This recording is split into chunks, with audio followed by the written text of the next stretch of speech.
Hello, my fellow wealth hackers. This is Erwin Cito bringing you the Truth About Real Estate Investing show. Who turned off the heat? I think today was under. This is the first day I'm wearing pants. That didn't sound right. This wasn't planned either. I'm wearing jeans today. It was below plus 20. It was under 20 degrees this morning, so I'm wearing long sleeves and pants for once. It sure feels like summer's over and we're sort of getting ready to send our kids back to school. Today is September 8th. My kids aren't back in school yet. Our school board pushed back school by 1 week, and we're in no hurry to send our kids back to school thanks to our live-in nanny, who has been a lifesaver through this pandemic. Speaking of back to school, we are back to our publicly available iWin networking meetings to be live streamed via Zoom. We have a handful of spots in person for our clients. The cost to attend is nominal. It's not like what we were doing for the last 18 months. But before that, for anyone who remembers our Halton REI meetings, we're going back to that format to being more of a regionalized group and available to more people. The presentations, well, first of all, the cost to attend, in my opinion, is nominal. And the presentations will be world-class as always. And our guest speaker is exactly the speaker we need for these very special times. He is a police constable. He is a victim of systemic racism. And at last check, he holds 21 investment properties. He is none other than Constable Jules McKenzie. If you enjoy stories of inspiration like I do, especially around from real estate investors, I just love specific as you can get talks around real estate. And then you don't want to miss this meeting Saturday morning, September 19th. The link to register is in the show notes at www.truthaboutrealestateinvesting.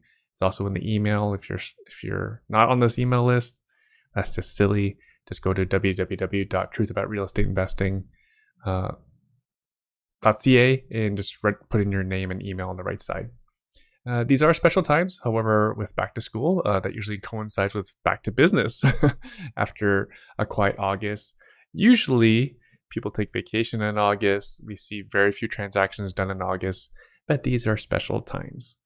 In case you didn't know, the August real estate market was on fire.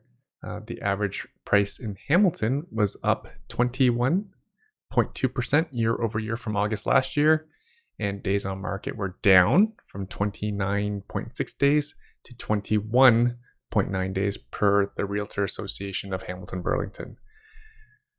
These are historic times indeed. These are this pandemic, this recession, this Great Depression, whatever you want to call it, has truly been caused greater division between the haves and have-nots. If you're listening to this show, you are likely a have, or you're on your way to being a have. So hopefully you got yourself a piece of real estate. You can say that we've been promoting it for a while. And if you'd like to know what's going on in real estate and what we forecast the things that are coming forward for the next little while, then you don't want to miss our first publicly available meeting in 2020. Again, we haven't made meetings publicly available since this whole year for quite some time. Now, I have a quick question. Did any of you pick up on a new hobby during the pandemic? Not that there's any pressure to, but if you're listening to this show, you're likely type A and you likely have done something. Because of government regulations, I defaulted to golf as I was dying to socialize with real people outside my house.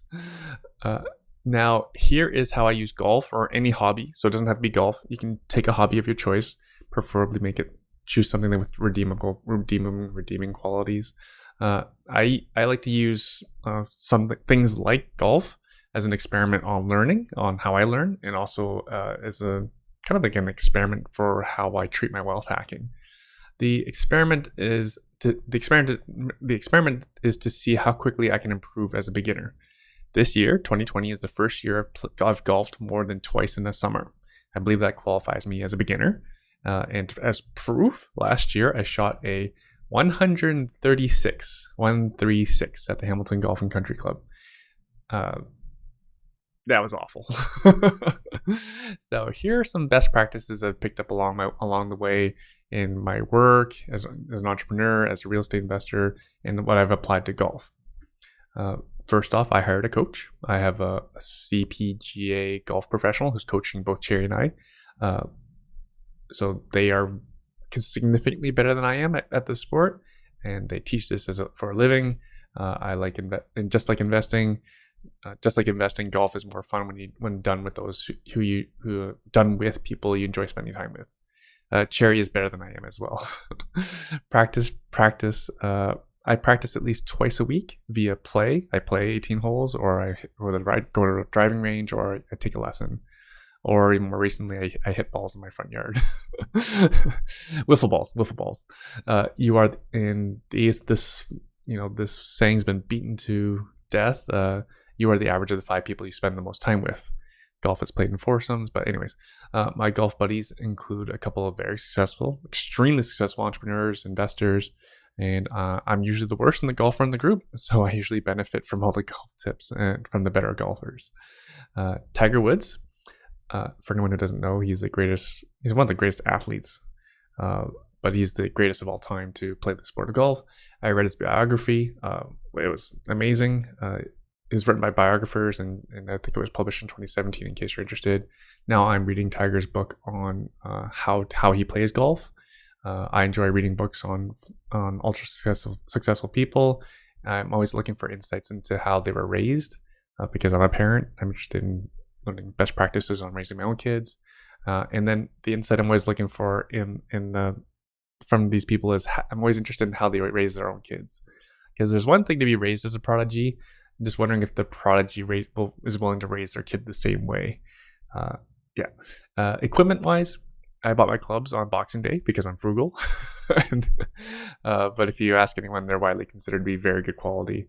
As with many things, I have more disposable income compared to my talent or skill. So I'll invest dollars where possible to compensate for my lack of talent and skill. Putting mat. I bought a 9-foot putting mat on Amazon to play in my living room with Cherry and the kids, and my putting has improved immensely. And there's no extra replacement for experience. As I learn to play the game, as I get tips from my friends, I continue to get better. And this past Friday, I played the same course, the Hamilton Golf and Country Club, like I mentioned, that I were shot 136. This time, though, we could only play 9 holes because instead of 18, the course is under renovation. It's a gorgeous course anyways. So last year, again, I shot 136 over 18 holes. And then a couple weeks ago, when we played earlier this year, I shot 59 over 9 holes. And then this past Friday, I played again, shooting a 52. So, 52 times 2, if I'd played 18 holes, it should extrapolate to a shooting a 104 compared to what I shot last year at 136. So proof again that investing in oneself pays off. At least that's proof to myself. I'm sure many of you think I still suck, which is always a funny thing about how many haters I have listening to this show. I don't know why haters continue to follow me. That's the funny thing about haters. Don't you have better things to do? Anyways, and from my experience, I've practiced this very similar application of what I applied to golf with CrossFit. I had private coaching lessons.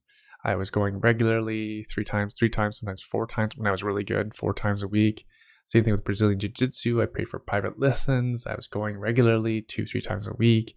I'd watch YouTube videos in my spare time. And of course, I've done all these things in my real estate, investing in my stock hacking and around building entrepreneurship. I have coaches. I read. I invest in education. I spend 5 figures on one coach every year, and have done that since about 2011. So I spent over $100,000 on just one coach in that time, just one coach. Investing in oneself pays off. It's just like Warren Buffett says, that line that my kids were supposed to say at the Wealth Hacker Conference: the more you learn, the more you earn. Golf doesn't pay me though, but I am making some wonderful relationships and some wonderful networking opportunities. So investing in oneself pays off. And this week's guest has invested well into 6 figures as well into their education, which has kind of worked out for them as they own 160 real estate rental units. Unlike golf, a higher number is better. 160 real estate rental units, and they haven't been investing for that long. They also love this little side hustle that only takes them 15 to 30 minutes per day that paid for their next vacation around the world.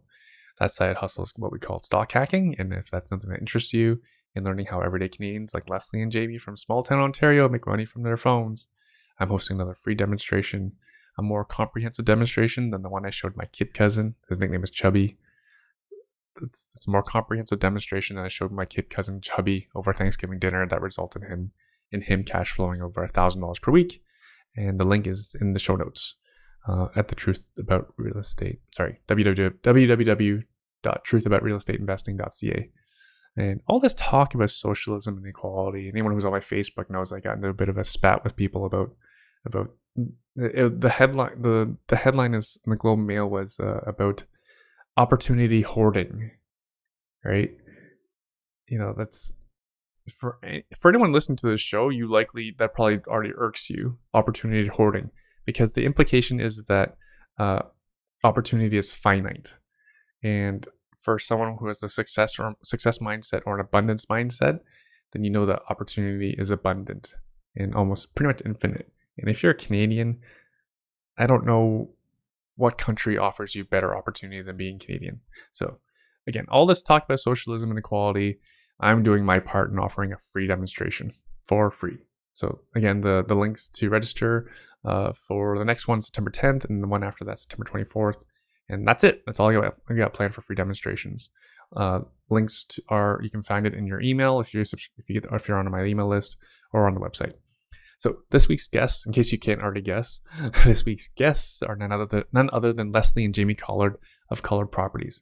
And this is their second interview on the show on the Truth About Real Estate Investing. So if you haven't listened to them before, not a bad idea to go back and listen to them from previously. They did start with smaller residential investments, as in like duplex, triplex, and now they're focused on acquiring apartment buildings and developing vacation properties internationally, specifically in Curaçao. Good luck spelling Curaçao on first try. Unless you've been there, I don't think you're going to get it. Leslie and Jamie are quite open in sharing about how they find deals and how they make them happen, as well as, so make sure you have your pen and paper ready. They're even hosting a commercial real estate conference online, so you can learn more about that on their website, www.collardproperties.ca. Again, the links are all in the show notes. So without further ado, I give you Leslie and Jamie Collard. Wait, are we closing on a property? No, well, we're sending money down to Curaçao for closing there. Yeah. Yeah. What are you closing now? Is this something different? Well, no, this wasn't for the closing. This was for engineer drawings for a house down there. Yeah. All right, let's get right into it. What are you building? We already own one property there fully, like it's ours, and it's the actual construction on it starts next week. So that is very it's like in the best neighborhood on the island. It's a beautiful house. It has this like 360-degree view from the rooftop of the sea and the island. Anyway, so we're adding in like a resort style backyard onto that. We're changing the garage into another master suite, and it's going to be the nicest house on the island, I'm pretty sure. And then the house that Jamie and I bought, which is like the north end of the island, it's more of a remote location, but it's the best diving beach one of the best diving beaches in the world. I'm licensed. So we're actually tearing that house down. It's on the water. We're building a luxury home there. So we're pretty. Do you have pictures posted anywhere? I'm a visual person. No, it's funny because we're all talking on the podcast. JB's gonna send you some pictures right now. It'll blow your mind. It's awesome. So yeah. Folks, I'll include the pictures if it's okay with you guys with the Collards, and I'll post the pictures to the website as well in case anyone wants to follow along. You guys haven't posted them to social media or anything? None of your plans or any existing properties? No, because people think we're crazy sometimes.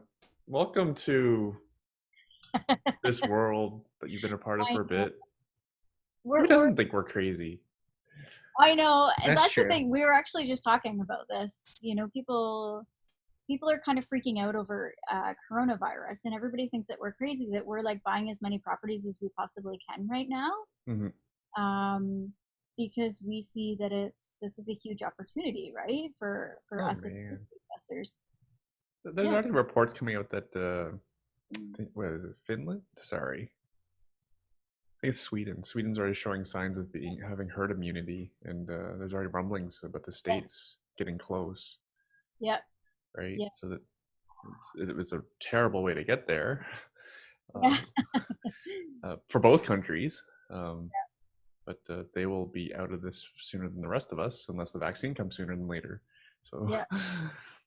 I know, and I just heard the other day that they're testing like 19 different vaccines right now around the world, which is crazy. So be interesting to see how it all plays out. But be interesting. Yeah. And then the thing about the vaccine is like, how does it work now? So do you have to prove you've taken the vaccine that you can get on a plane without wearing a mask, or how does it all work? To go to Curaçao, we have to get a test within 72 hours of flying. Yeah. That shows before flying or landing? Before flying. Before flying. Yeah. Okay. I think. Before your flight leaves or whatever, it has to be within 72 hours. Yeah. Right. But when you get back, are you required to quarantine 14 days or? Yeah. So, still complicated. I know, and we're going. Like we're going. So we have renovation projects down there. Like business has to continue, right? So we're gonna go probably the end of September. The only hiccup is we have to go through Europe to get there. So. Oh, wait. Okay, my geography's bad. Okay, hang on. First of all, how do we spell Curaçao? So it's Curacao. So when you look at a map, this is not going to make any sense to you. Curaçao is owned by the Netherlands, which is not even anywhere near Curaçao. Wait. Hang on. How come we have to go through Europe? It says north of Venezuela. Yeah. It's just south of Puerto Rico. Yeah, so we can get flights through the States, but if we go through the States, we're not allowed on the island. Oh man! Quick geography lesson, folks. Like Puerto Rico is it's a U.S. something, U.S. Virgin Island, right? So it's technically part of the U.S. I think and so. and you're just south of it. Yeah. And it's owned by the Netherlands, which is like way over in Europe. So it's very interesting, the whole history of it. But yeah, right. We have to go through. That's a temporary thing. Like when you originally flew there, you didn't have to fly through Europe. No. Normally it's a direct flight straight from Toronto. Yeah. Sweet. Yeah. So just think, Erwin, you can come and bring your family to Curaçao. I can't wait. And just, spend a week or 2 or 3 or whatever on the island, and it'd be amazing. So I'm a diver, so I sent you some pictures. They're like renderings. Did you just say you're a diver? Yeah, I'm a diver. Who isn't? Are you guys divers? I love diving. I've only been once. I took our son diving. He loved it. Jamie is claustrophobic, as it turns out. Yeah, turns out I can't do it. I love That's wide open. What are you talking about, claustrophobic? No idea. What I said. I might have to try it again. Yeah. Baby steps. Go snorkel and then snorkel all the time. I love that. Yep. So, So funny, eh? And I think that diving was way easier than snorkeling. And I love to snorkel too. Like, you can put me in Curaçao in the water for 4 hours and I'll love it. I love snorkeling there. But to me, diving, once you're down there, it was just so calming and, I don't know. I just really liked it. And I'm afraid of water and fish. And diving was like one of the most calming things I've ever done. She used to be. I don't think she's so scared anymore. I don't think I am. You're both living contradictions. I know. In different ways. Yeah. So there you go. Amazing. Yeah. So what's the opportunity in Curaçao? Explain. How did because you guys are real estate investors. This is obviously a little bit different than the other stuff that you do locally. For listeners who aren't familiar with Jamie and Leslie, you guys do real estate like most people on this show have done, multifamily, some small multifamily, some apartments. I imagine some single family at one time. Rented out to people, Canadians, for the most part, in Canada. And then we, so right now we have, by next week we're going to have 160 doors here in Canada. So, we still hold on to our duplexes and triplexes, but mostly now it's, the 25 unit-ish buildings. Yeah. So we see an opportunity though, because we hate the winter, absolutely winter. And I literally got on the internet and Googled Caribbean locations that have no rain, no hurricanes, and stable government. And it brought up Aruba, Curaçao, and Bonaire. So did a little bit more digging, and Curaçao just seemed to fit mostly with our personality. It's not as built up as Aruba. And Bonaire, there's only about, what is it, 20,000 people there that live there. So as far as tourism opportunities, it wasn't quite where we needed it to be. So funny thing, we went there in November and bought a house. First time ever being there. And then we went back in January and bought 3 more houses. Well, we haven't bought them yet, yeah. But we're trying to. Yeah. So very different model down there, though, is we're focused on luxury short-term rentals down there. So we have an amazing team down there already. An engineer. We have our property manager, our realtor through Sotheby's, and mortgage broker. Yeah, you name it, we've got it down there already. So we're starting to build our life over in the Caribbean too. Mm-hmm. And this is partly a lifestyle thing too. It is partly a lifestyle thing, and we, so just looking at the numbers in Curaçao is unbelievable. So we bought just as an example, we bought a waterfront property. So we literally have stairs that go from our deck right into the reef, and we bought this property for $360,000 US. We are tearing it down. We're building a whole brand new luxury, like 4,000 square foot home for $250,000 US, and it's going to be valued at over $1 million US when it's finished. So we like the math there. Yeah, the math works pretty good. Really good. What's the ARV? Over $1 million US. $1 million US? This seems like pretty easy numbers. Yeah. Like, as in, like, you should do these things. Yeah. So yeah, I mean, it's incredible. And I mean, we bought another property there. We're just working on getting a mortgage there on the island for it, but we bought it for 625,000 euros, and we had the appraisal back at 710,000 euros. So I mean, there's so much opportunity there, and we're only focused on properties on the island that are going to bring us in incredible short-term rental rates, incredible. So one of the properties, we are going to have anywhere between 15 to 16 bedrooms in it. So it's almost like a resort, really. Oh, including the first one, including the 4,000 square foot property. My mind was going that you're just building yourselves a mansion. So the 4,000 square foot property, that's going to be rented for about $450 US a night. So that one's going to have the whole thing's. Yep. Yeah. Okay. Yeah. That will have, well, it's going to be a little bit more depending on how many bodies are actually in it, because they kind of divide by. And seasonality, weekend versus day. Yeah, exactly. But that should be our average nightly stay. Yeah. Approximately. The other one that's really big, it kind of overlooks the Spanish water, so it overlooks like the yacht club, and just amazing location on the island. And that one's going to be like going, when it's completely full, it's going to be more like $1,000 a night. But it's a big area. Yeah. So for the $1 million property, 4,000 square feet, $450 a night average, what do you think? What's your capacity? You think? I mean, vacancy rate, is that the lingo in short-term rental? Or occupied rate? Occupancy, they call it. Yeah, it should. That one, because it's in a remote area, it's probably going to be lower. Like 75%. Yeah, maybe less. That's low. So the nice thing about Curaçao is it's 31 and sunny pretty much every day of the year. Like that's just crazy. the weather. It doesn't have a rainy season. We were there for the rainy season. It rained like 10 minutes a day, and then it was sunny. And everybody was like, oh my God, you guys came the worst week. Yeah. But it's like the exact same temperature all year round. There's hardly any rain. It's almost like a desert because there's no rain.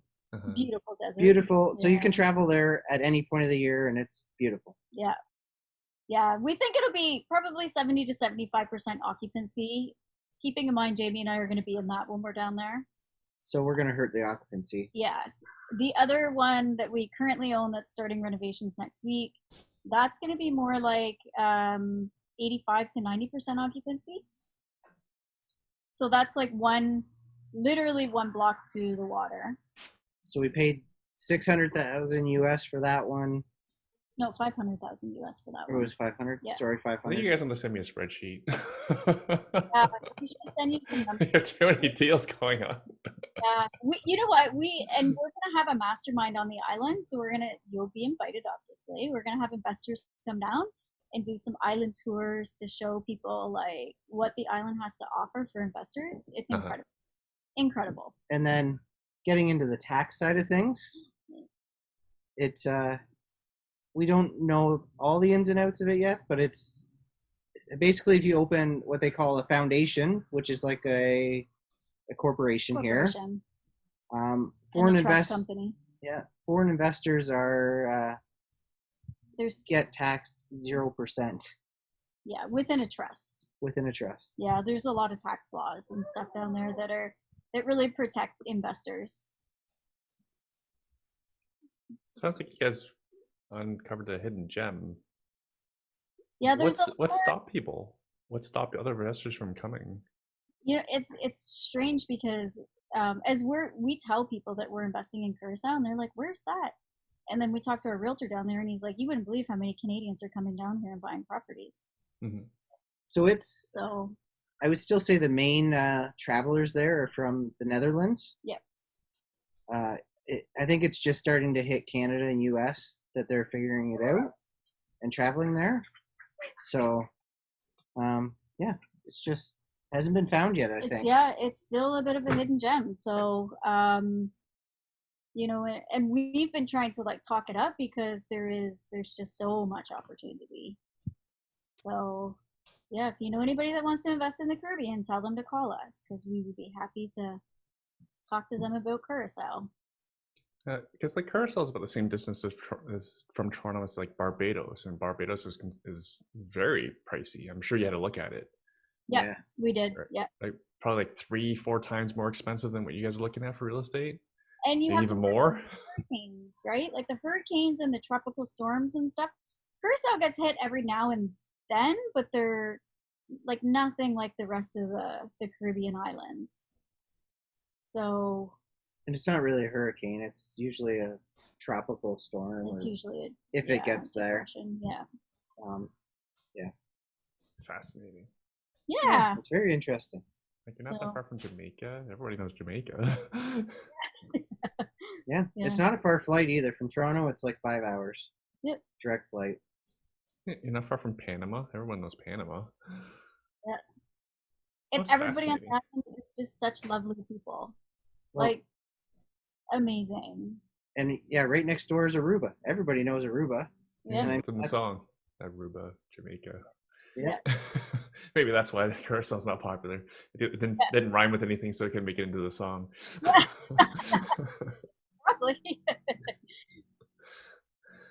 Yeah. This is wild. So what was it about? So what about the numbers though for the investment? What was it that made it make sense to you? Was it the cash on cash return? Was it more lifestyle decision? Honestly, to begin with, it was more lifestyle. Now it's more exciting because the numbers are so amazing. Mm-hmm. So it's now, I mean, first off, we just wanted to get out of the winter and we wanted to be somewhere that we didn't have to worry about, you know, weather and unstable governments and, you know, fighting and all that kind of stuff. And then once we got down there and realized how much opportunity there is there, it was just a no-brainer for us to start our portfolio down there. Mm-hmm. You know, and we really see an opportunity to really dive into the luxury housing market down there. Not even just like for short-term rentals, but for us to buy a piece of land and put up these luxury properties and then sell them. I mean, why wouldn't you when the numbers are so amazing on them?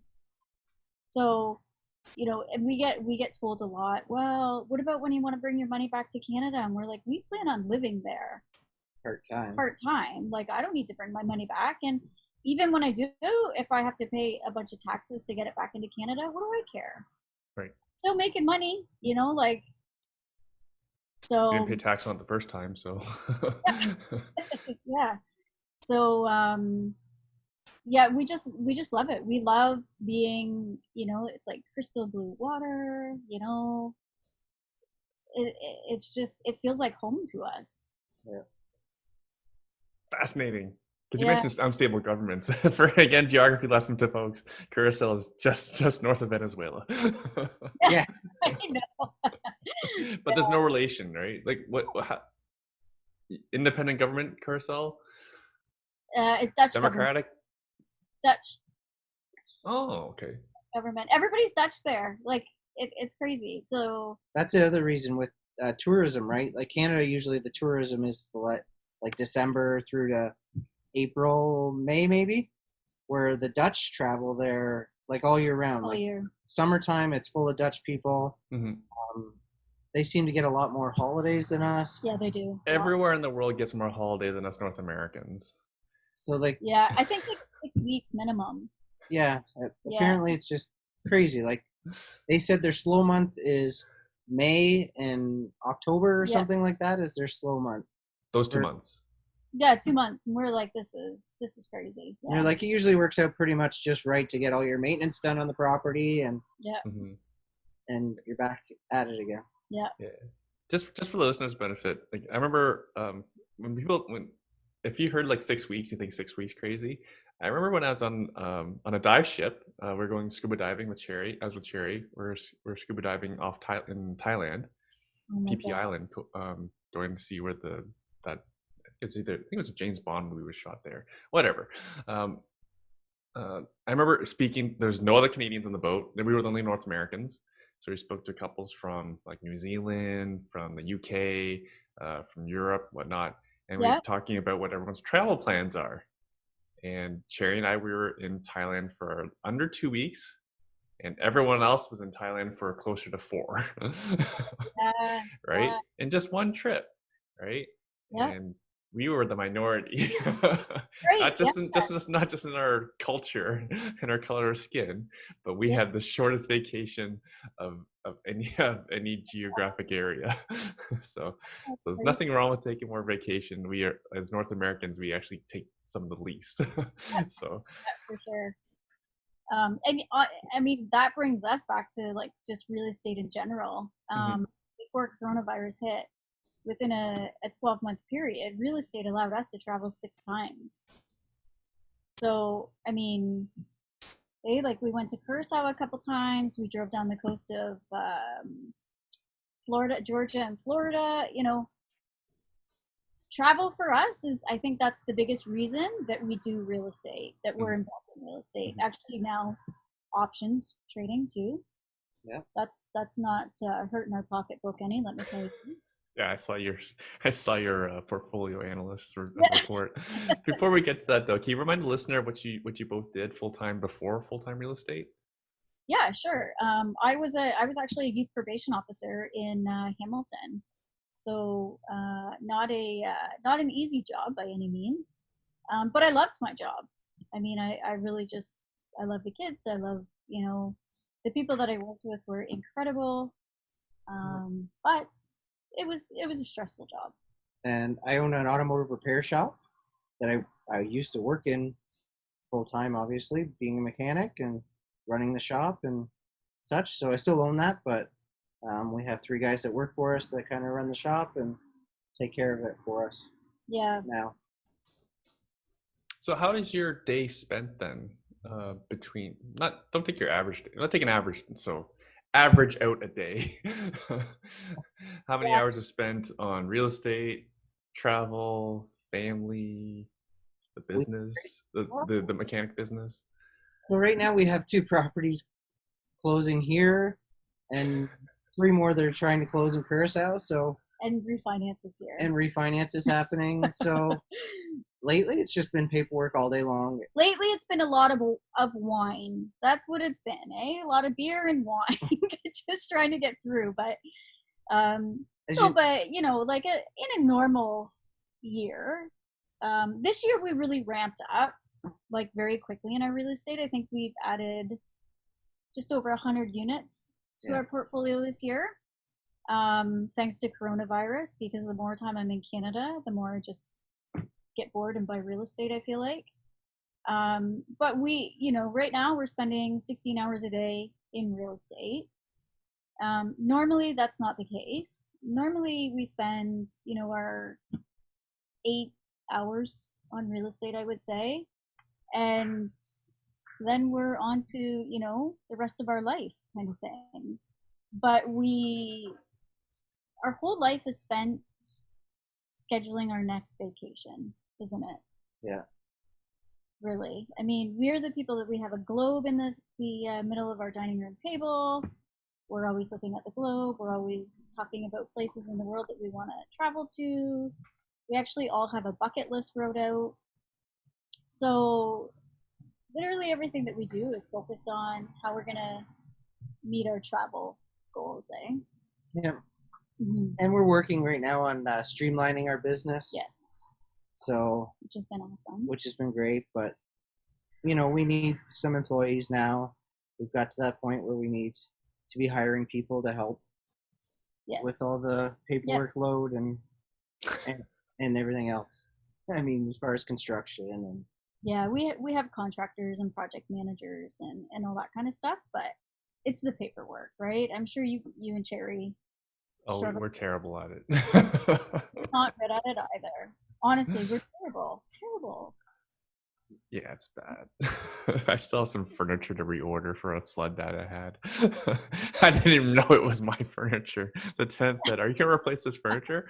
Like, oh right, that couch was mine. So it'll basically never get done because it's my responsibility. Yeah. So, today, how many staff do you have? Either heavily committed contractors to you or T4 employees? Because I think a lot of listeners who intend to be full-time investors, they need to understand that you cannot scale without people help. Yes. Right. So I think you covered it last time. Can you remind me who was your first hire? My cousin Tyson was basically our first hire. So he started off as a contractor with us. He's actually a plumber by trade. And he's worked his way up, and he's now one of our project managers. So he brought another 5 guys to our crew.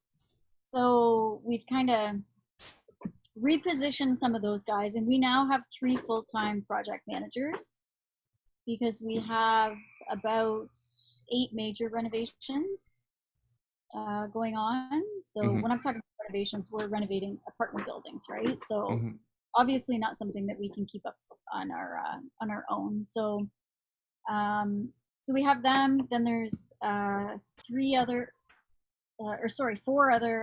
contractors that work for us. And then we have a bunch of other construction crews that we call in. We have an electrician we're about 75% of his work now. Probably. And then our property manager, Cam. He's amazing, Cam Baker. We have a full-time painter that only works for us. So our crew is expanding. We're looking at different ways to expand now, though, which I've been pretty excited about. We've actually been using virtual assistants a lot more, and it's been a pretty good experience so far, eh? So we're actually, cool. And they have no ability to be on site, do they? No, but I mean, it's things like our social media marketing. I don't know how to do that. And I honestly, I don't want to learn how to do it. That's the other part to it. So those jobs, I'm happy to have somebody else take that role on for me. Paperwork alone, like just getting our business organized. We're currently have a posting for an executive assistant, and we've bought a location in Burford for our main office, so we'll get that in November. And the executive assistant, that's where they will be, and they will start completing all those paperwork tasks that Jamie and I are completely terrible at. Mhm. Terrible at. And we do not work, Jamie and I do not work well together if paperwork is involved. We just don't, do we? No. We know that. But Yeah, no, yeah, that feeling. so and then we're actually going to hire a COO as well. Yeah, that's the eventual goal. COO and maybe an acquisitions manager. We're kind of tossing that one around. We have so many opportunities that are brought to us, and we would like to take as many of them as we can. But an acquisitions manager is, has to kind of be in the forefront in order for us to do that while we're not in Canada. Right? Are you getting any help in organizing all of this? No, it's me. It's me. It's me. Yeah. So this has been our goals. Jamie and I are extremely goal oriented, and for the last month, the goals have just been focusing on putting systems in place and hiring people. So, and it's coming. It's coming. It's getting there. Yes, it is coming. So for advice for the new investor, what's their first hire would you recommend? First, project managers or a GC. Yeah. Yeah. That's usually the first thing you run into when you're trying to. I mean, we started out trying to do our own renovations. Not trying, we did. We did do them. Yeah. It didn't last very long before it burns you out. Yeah. So. And you can't skip. And then when did you first get your first admin help? We haven't really got it. That's what we're working on right now. We have a 15-year-old that's admin help. Yeah. Right? Yeah. Because as an investor, I was never a big investor like you guys. Like I think I had 5 properties before I started my realtor license, my realtor business, and then within 6 months, I had my first admin. Yeah. So you're in a very different path, very different path in your growth. Because I knew I absolutely cannot stand paperwork. We don't like it either, honestly. That's the one thing I can honestly say, that once we have somebody to take care of our paperwork, I feel like we're going to be the whole system. All the systems are just going to start falling into place. Yeah. Right. So we're hoping within the next 3 weeks that we actually have somebody hired and the training process will be started. Fantastic. Because when you have that person, when you have the right person, they just love paperwork. I know. It's hilarious. No, I don't. I do not love it. Yeah. So, and I feel like when you're expanding and you're just starting out, you think that you can do everything yourself, right? And I mean, I'm a little bit obsessive compulsive about how I want things done. So I think I've held on to a lot of those things that I just needed to get rid of like a year ago at least, because I felt like I could do them better than anybody else. But now it gets to a point where it's like, now I hate doing the job and I can't scale anymore if I don't hand those tasks off. Yeah. So, yeah. Yeah, it's hard to do the actual work. Say, for example, I don't know, just gonna throw it out there, like drywall. It's hard to drywall and then manage the project at the same time. Yes. Let alone manage the project and try to grow the business at the same time. Yeah. Right. Because eventually, like just my own path, and I think it's common for driven people, is you kind of outgrow things. You outgrow mudding your own drywall. You outgrow painting trim, right? And then you go to just managing projects, and then you outgrow that as well. That's right. And then you keep going up, because if you're a driven person, you're likely to find those things getting boring, and also you find other opportunity elsewhere. Yeah, and the opportunities, I'm glad that you brought that up, right? Like we spend our days now and we want to focus on the opportunities that are being presented to us, because the more that we've done, the more people are coming to us with amazing opportunities, Mhm. real estate and otherwise, right? Like just business opportunities or whatever. So those are the kinds of things that we want to focus on. And then, we are really striving towards that, just work on your business and not in your business. Mhm. And I want to work on my business 1 to 2 hours a day. That's it. I don't care how many businesses I have. I just want a good 1 to 2 hours a day, because I still want to be a part of the businesses, but we want to get to the point where somebody else is, managing them for us, because we don't want to be here. We love to travel and we love to spend time as a family, and that's really what's important to us. Mhm. Mm-hmm. So I'm looking for some advice for like a newer investor. Take a recent building that you just acquired. Yeah. What was it that made that building something you wanted to own? And then even if you can talk to um, the opportunity, was there opportunity to uplift value, potentially turnover tenants, increase rents? Is it a BRRRR? Those sorts of things. So pretty much every project we do is a BRRRR Mm-hmm. so far that we've done. We're always looking for buildings basically where we can That are in terrible shape. Yeah, terrible shape essentially, Mm-hmm. where rents are probably half or less of what they should be. I mean, that's ultimately our goals. Yeah, those Can you buildings. paint the listener a mental picture of what terrible looks like, or Yeah. smells like? Oh, smells. Oh my goodness. We have this building in Aurelia, and as soon as you said smells, it brought me back to that building. You walk into that building and The it smell just hit you. stinks. I mean, in Yeah. the hallways, throughout the building, and I mean, you walk outside. I remember first time we went to it, we went out for lunch afterwards, and sitting there, I could just smell Leslie's hair. It just stunk. That's how bad it was. Yeah, it was terrible. Like just smoke and cat pee, I guess. Yep. I don't know. That's the smell that, yeah. But our focus has always been on the Wait, hang burn. on. Was this an apartment building and people like no one complains about the neighbor that smells like cat pee? It just it was an owner that didn't take care of the building at all.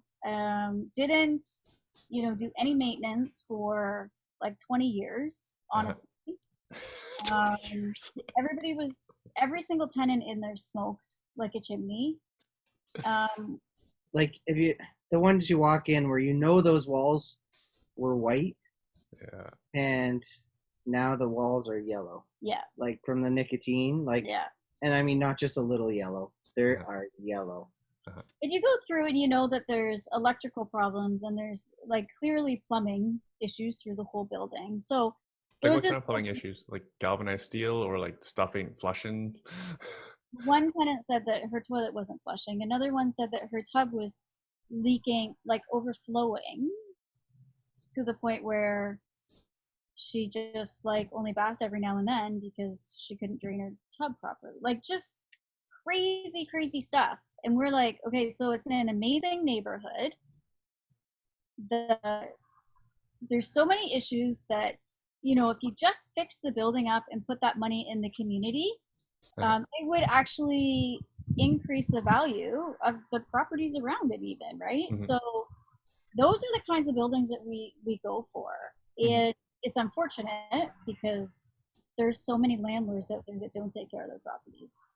One of the worst ones we ever bought, a guy, when we took possession of it, came to us and said he hadn't had heat or hot water for over a year. And it was winter. Yeah. And he was using a stove to heat that's how he heated his apartment, left his stove on with the door open all the time. Yeah. And he had to go shower at friend's place. But, I mean... You wonder how tenants stay in situations like that, because that was my first thought. But these tenants don't have anywhere else to go, and they don't have the funds to help them. So we will help them find another place to go. We help with moving costs. And then we actually get in there and we renovate every single inch of the building. And bring it up, make it a nice rental Very unit. nice. Yeah, we have like executive style rentals. We always say the way we renovate them, we make it so that we would live in it. Yeah. If it's not nice enough for us to live in, then it's not good enough. Yeah. But based on numbers, so I can just give you like a kind of low level number system that we like. Mm-hmm. So we like the buildings where the tenants are paying about 40 to 50% or less of what market rents are, that are in terrible shape, in amazing neighborhoods. And by doing a 30,000 renovation per unit, so we don't just do lipstick. I mean, we put in high-end finishes. So by putting in 30,000 per unit, we want to increase the value of the building by $100,000 to $125,000 Per unit? Yes, Right. per unit. Yep. So, people are like, how do you do that? It's actually pretty easy, because keeping in mind that every time with the commercial space, every time you increase your net operating income by $1, you actually increase the value of the building by $20, right? So by having high-end rentals, we are getting the highest income on the market. And it's pretty easy to increase our buildings significantly by just renovating one unit. Mm-hmm. So, and then we like to have tenants in place that we don't have to worry. So we find that if we do really nice renovations, tenants actually have pride in, I call it tenant pride, but they take care of your building. If there's any issues with it, or if there's any maintenance, then they actually come to you and tell you, and they know that we will fix it, because we don't want tenants to feel like there's no point in telling us if something's wrong with your unit, because we're not going to do anything about it, right? Yeah. So, and we try to, we really try to target areas that have universities.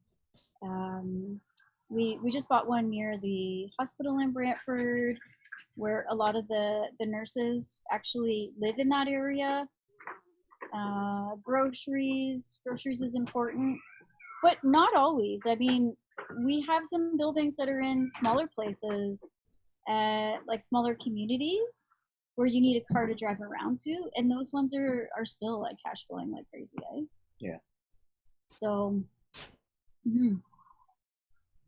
how are you going about acquiring property? Are you working with commercial realtors? Are you guys door knocking? A and B. So we definitely have an amazing team of commercial realtors out of Kitchener. We work with the Home Life Realty 4M group. So it's a team of 4 guys, and I've never seen a realty group like them. So they do most of our due diligence for us. They put all of our deals together. They're amazing, and we door knock. But if I door knock, I try to get as much information from the property manager as I can about a building. And then I simply just give that information to the realtors and say, write up an offer. They work out numbers on it for me. I take a look at the numbers, and we agree or disagree. If we have to adjust some numbers, we adjust, and they track these people down for me. So we do that all the time. We put offers in all the time on properties that are not for sale. All the time. What do you think your how many of them work out? Like 1 in 5, or It's all of them? I don't know. No. It's a pretty low number. It's a pretty low number, but the good thing about it is that we're the ones that are actually putting it on paper. So when people are approaching you and saying, hey, I want to buy your place and this and that, our hope is that if we actually put a number on paper, when they want to sell, they're going to think of us first. It's not just a word of mouth thing. Yeah, you actually kind of put your money where your mouth is. Yep. We put the time and effort into it to show them that we know the area, that our realtors explain why we want the building, like what we love about it. They talk a lot about us as investors as well, like who we are, Mm-hmm. what our core values are as a company and all that kind of stuff. So, yeah. Interesting. And then who does the turnovering of the tenants? The seller or is it your We do. business? We do. Yeah.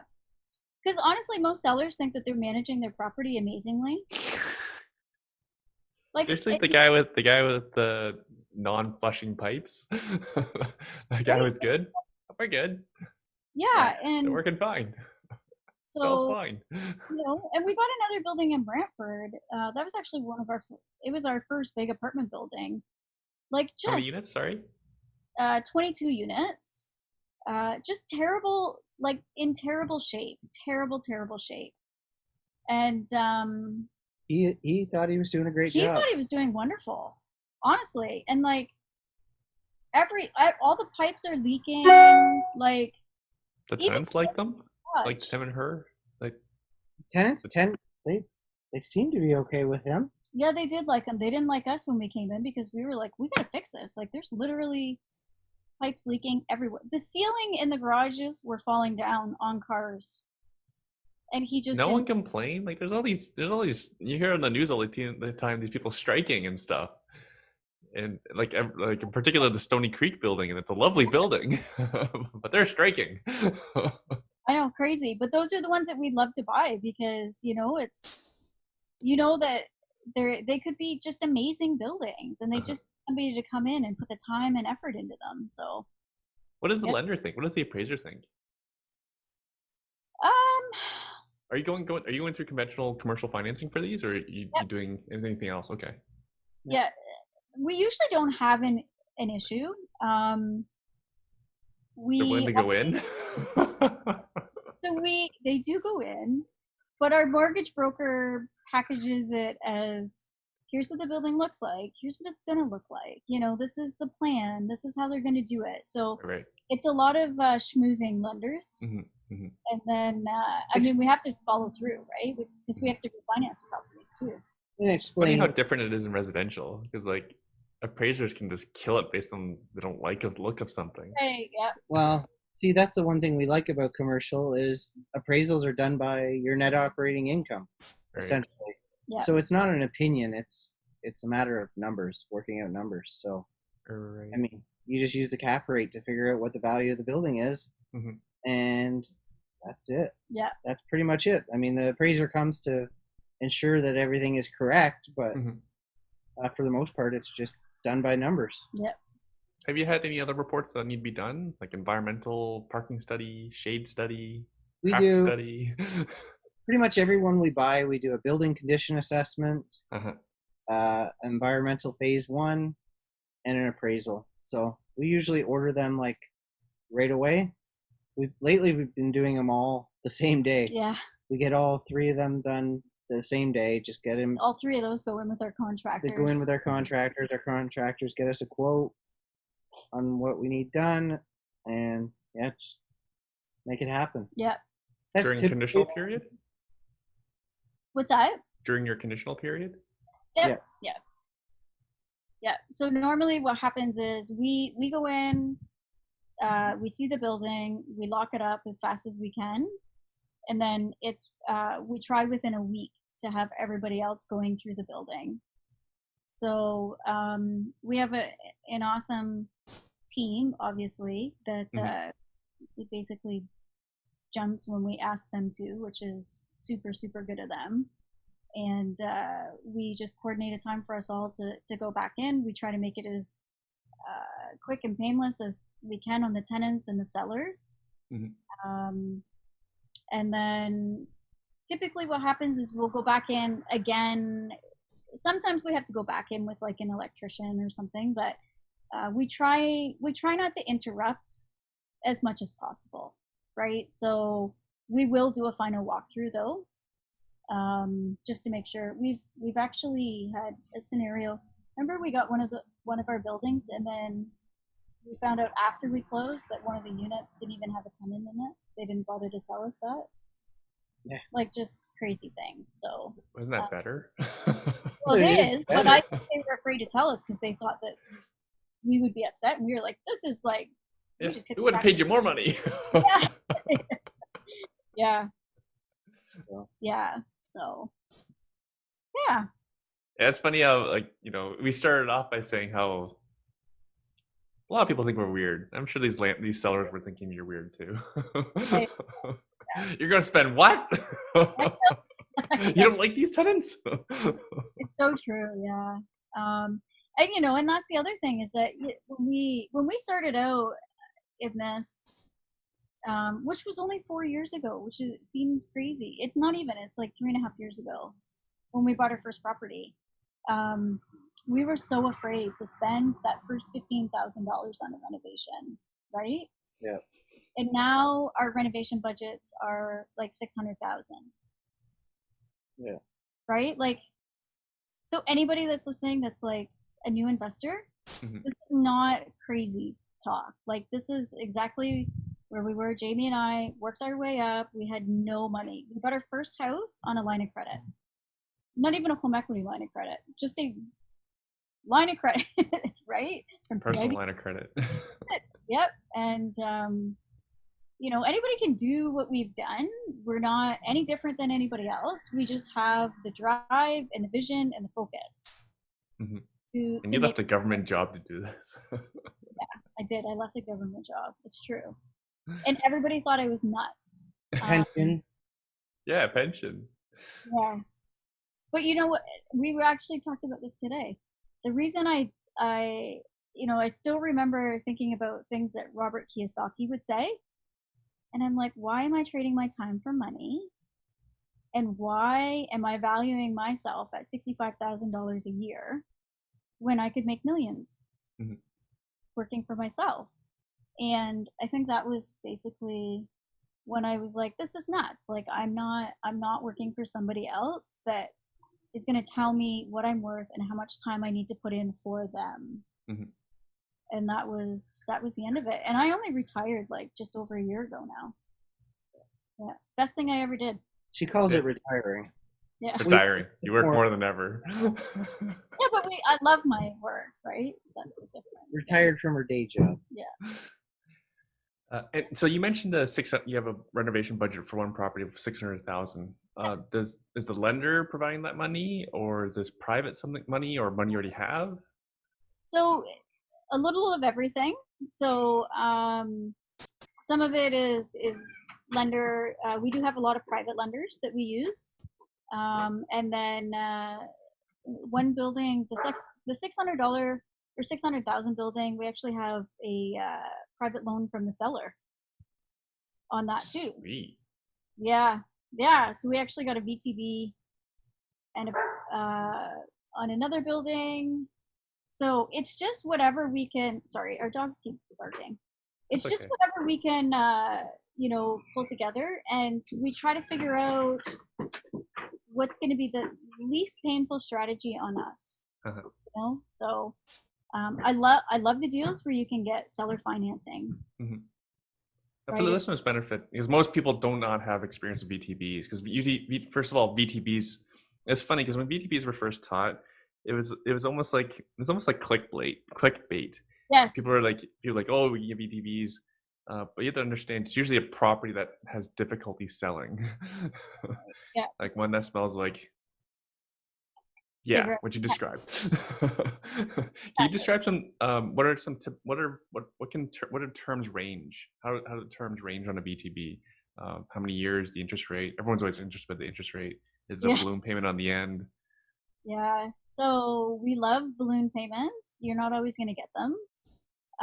Interest rate. The way that we see it is we can either pay 12, 14% on private lending, or we can negotiate a reasonable rate with a seller. So it could be anywhere from like 6% to 12%, depending on the position too. Are they first position VTB? Are they second position? Or is it just a private loan on the side, right? And then we like to be able to refinance properties within 1 to 2 years. Mm-hmm. So what we do is it's normally set up as a closed loan for 1 year, and then we have the ability to extend for another 12 months is the way that we set it up, as an open loan, so we can pay it out at any point. Sometimes sellers they want monthly payments on it though, because they want to know that you're giving them some kind of an income, right, along the way. The ones that I absolutely love are upfront interest payments. I love that. Upfront is my favorite, to be honest. I prefer the balloon, but yeah. I love the upfront. Yeah, where it's all paid and I just know what I'm paying back in the end, and yeah.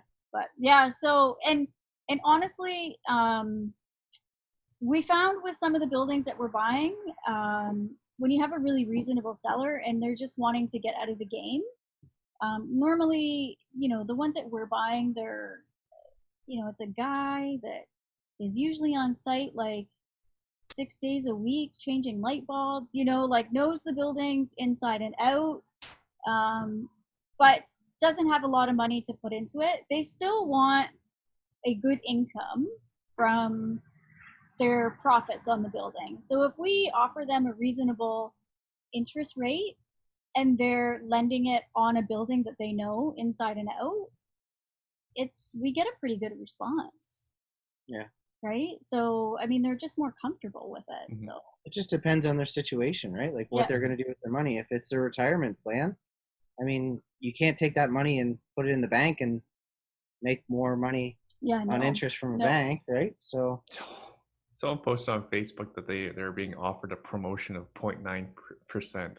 Yeah. I've seen that too. So crazy, eh? Yeah. I think it was in that Farm to the Table group, Facebook group. Yeah, it's crazy. Yeah, you should show that to them. Print it off and show it to them. I'll pay you 6 times this. Yeah. And it's secured on the property that you know inside out already. Yeah.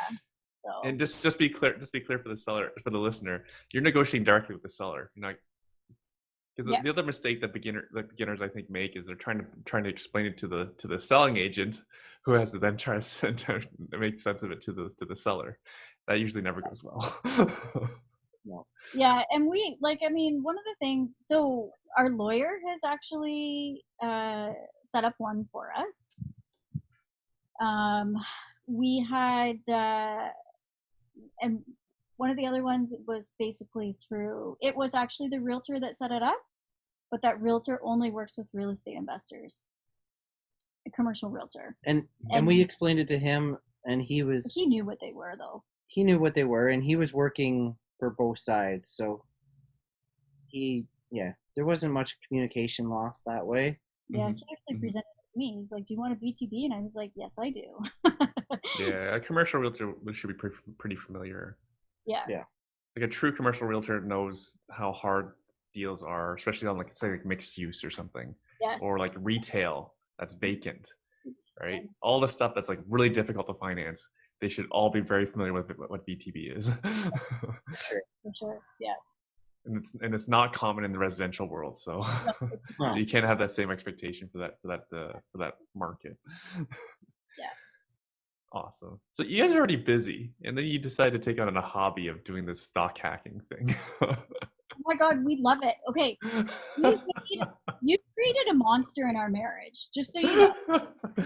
So just to let you guys know, for the listeners' benefit, I know some of you do not like to hear about this stuff because some people are just like it's odd because some people are just completely polarized on what investing should be. Because if there's no cash flow in your businesses and your investments, would you be interested? No. Right? If it didn't get you freedom, you wouldn't be interested. So I find it odd that some people are opposed to financial instruments. And even Don Campbell, who is a best-selling author, he even said do both. He was the owner of Rain at the time, and he said from stage, it's not stocks or real estate, it's both. Why don't you do both? Nothing wrong with it. There's nothing wrong with not doing it too. But please share what marital problems did I create for you?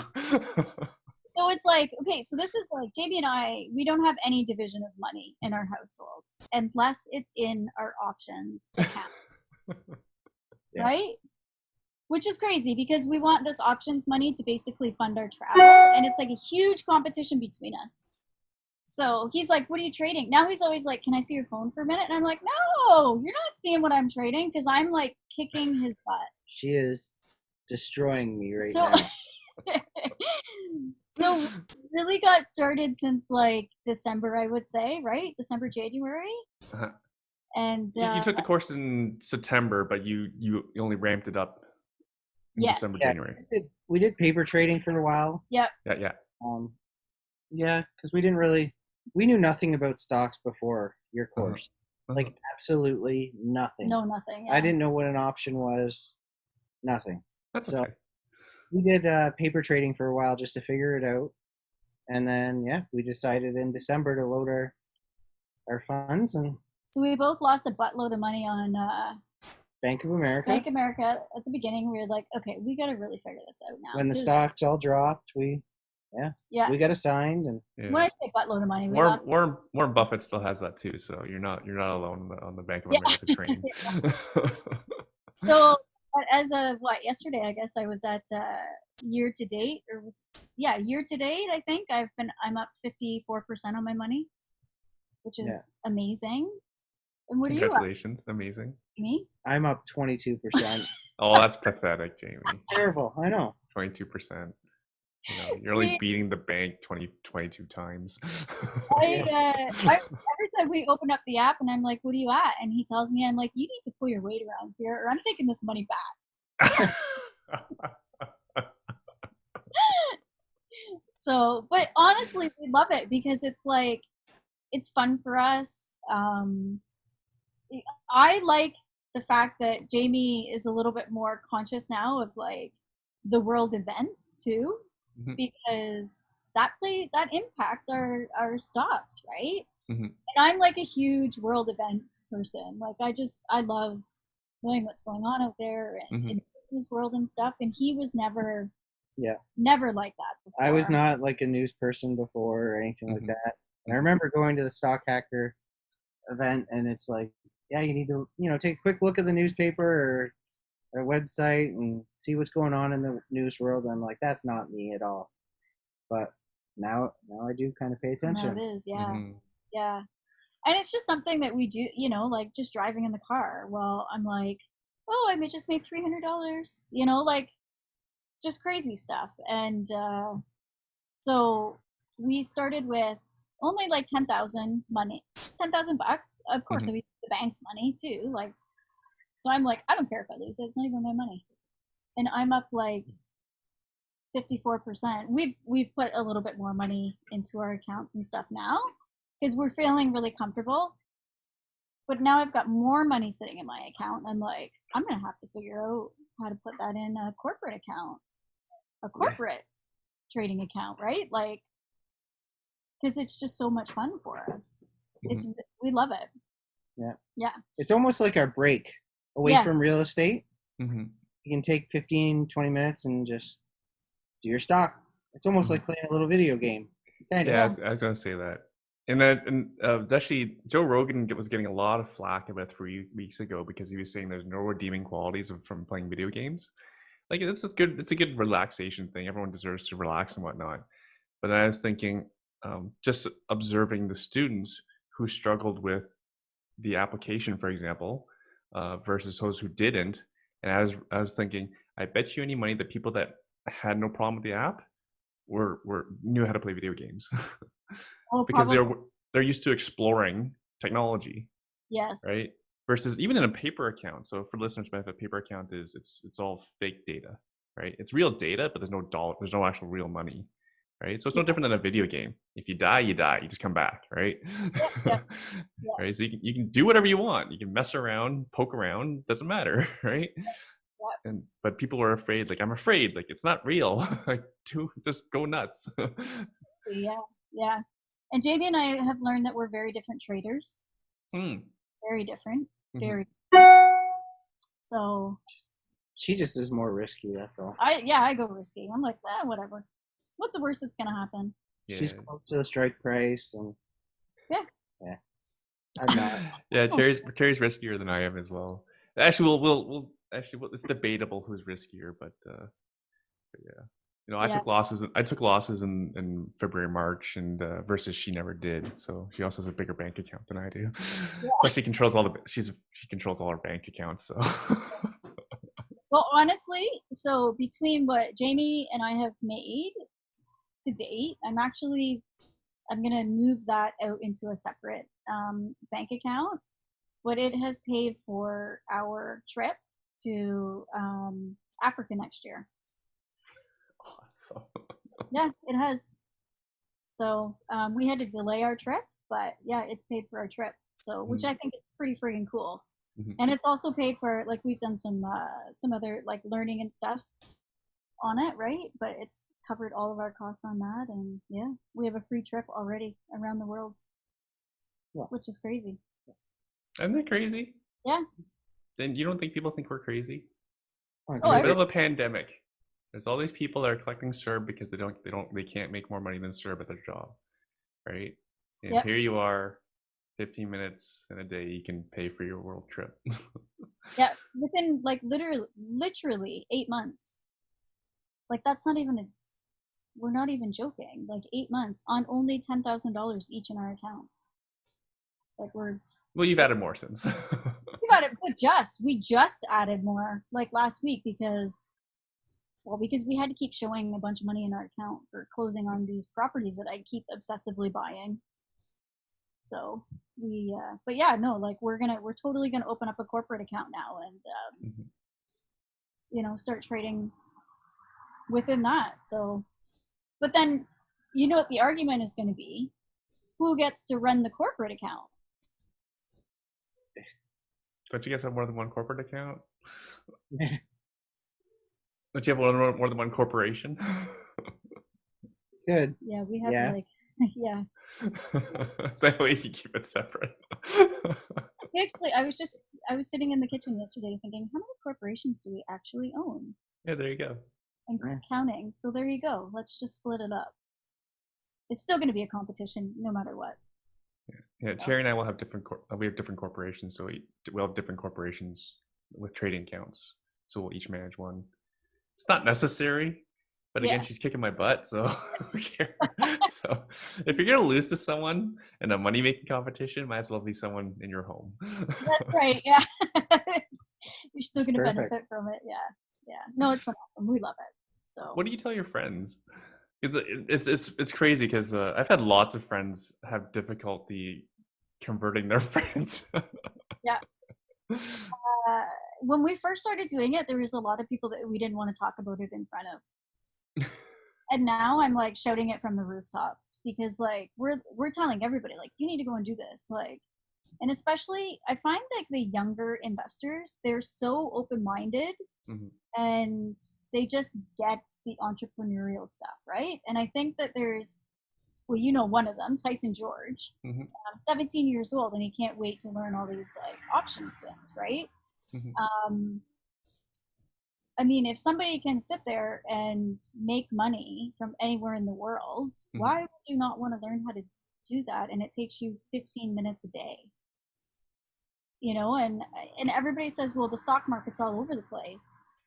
Well, it's like anything. You have to learn the different strategies, and you have to keep up on what's going on in the world to mitigate your risk.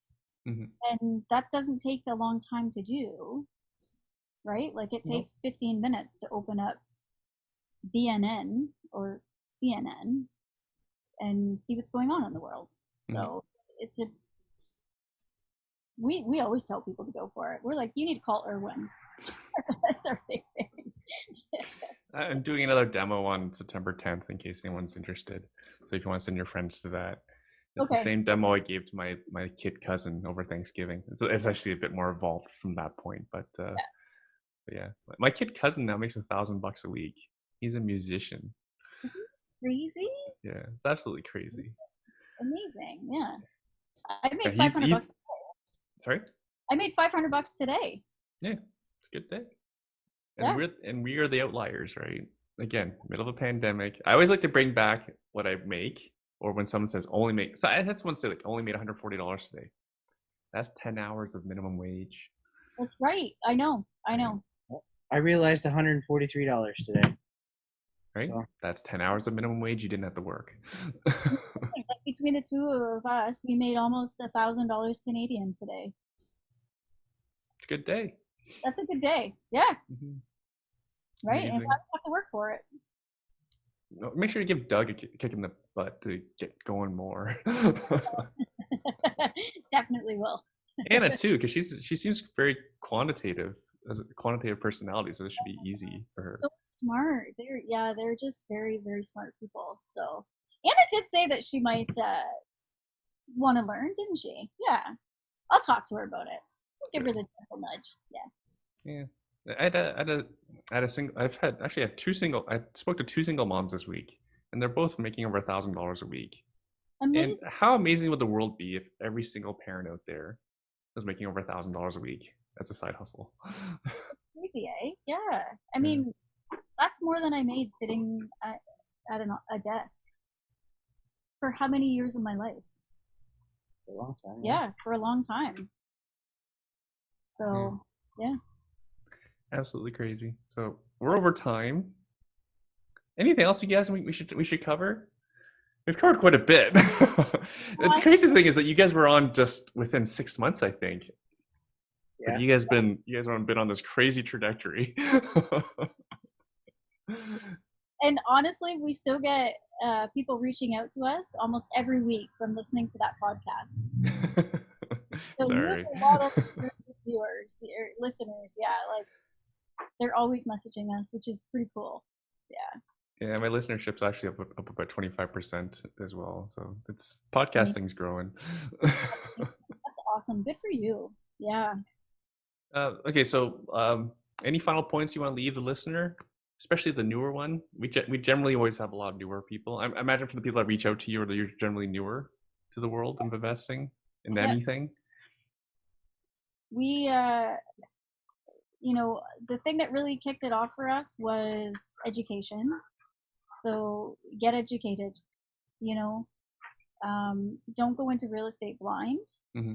Go into it, get the right knowledge to set yourself up for long-term success. And anybody that tells you you're crazy, don't listen to them, because us real estate investors think everybody else is crazy for not investing in real estate, right? Yeah. And you got to change your mindset. I think that's the biggest thing. Once you change your mindset, set goals, it's crazy what you can achieve. Me and Leslie do vision boards quite often, and we actually just sat down with a group of other investors and did vision boards, and it was their first time doing them, and they had so much fun and enjoyed it, and just like see the goals that they can actually achieve that they put on these vision boards. And most of the time you do achieve what you put on them. Yeah, we did. Take your time, sit down, do them. Yeah, it's just taking some pictures and putting them together on a board. It's easy. Yeah, it's amazing. So I think that's the biggest thing. And reach out to other investors. Just surround yourself with other investors. That's a huge thing, eh? Other investors support each other, and investors are so willing to share information and help each other, which is incredible. I love the investor community. Yeah. What also sets you two apart is that you're not unique in this, but there's a whole lot of folks out there who will not pay for their education. They're going to go try to figure it out on YouTube.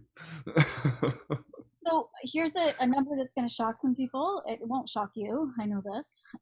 But as of today, I guess we have paid almost $150,000 in our education in the last 4 years, and I don't regret 1 cent of it. We were just talking about this, that people will spend how much to go to university to learn something that they probably are never going to use most of the time. I mean, get educated in real estate and put it to work. Yeah. I mean, and look how much our $150,000 to own 160 units and counting. in real estate in 2 different countries. I mean, that to me, that's a pretty good return on investment. So, mhm. Amazing, you two. If anyone wants to follow along your journey, how can they follow along? So you can see us on Facebook at Collards Properties. We also have our commercial conference coming up in September 12th. It's online virtual. Good. Don't you hate this stuff? The fact that everything has to be virtual. Because I imagine it would be a better conference in person, but you know.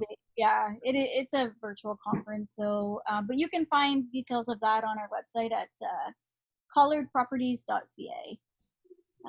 But yeah, and we try to keep everybody up to date on what's going on in our investor world. So yeah. Amazing. And the focus of your conference, is it more around commercial? It is all commercial. Yeah. So we're bringing our team to the table. So our mortgage broker, our realtors, our lawyer, everybody's part of our team that's going to be on the stage. So that's actually great, because there isn't a lot of great commercial information out there. And I believe your previous event was going to be in Brantford. Yes. Yeah. Yep. Yeah. So this puts you on even bigger stage. So that's a great thing. Yep. And we'd be happy to talk to you about a buy-win discount. Sounds good. We can talk. Yeah. You know where to find me. Yeah, so it's all about commercial, but yeah, we want to bring our team to the table so that anybody that wants to get into commercial, you can start off with a Rockstar team. Totally. Oh, can you call it something else? No, it's just confusing because I work for Rockstar Brokerage, right? Forgot. There's nothing wrong with you guys considering being a bunch of rock stars. Amazing, fabulous. Thank you both for doing this. Thank you. Wish you all the best in your continued success. I can't wait to see Curaçao stuff. Yes. I can't wait for you to hire that social media person so I can see all the Curaçao pictures and stuff. I know. Yeah, for sure. Yeah, we'll get it up going. Yeah. Awesome. Amazing. Thanks, Erwin. Thank you. Thank you, Jamie, Leslie. Have a great Friday. Have a great weekend. Yes, you too. See you later. Bye.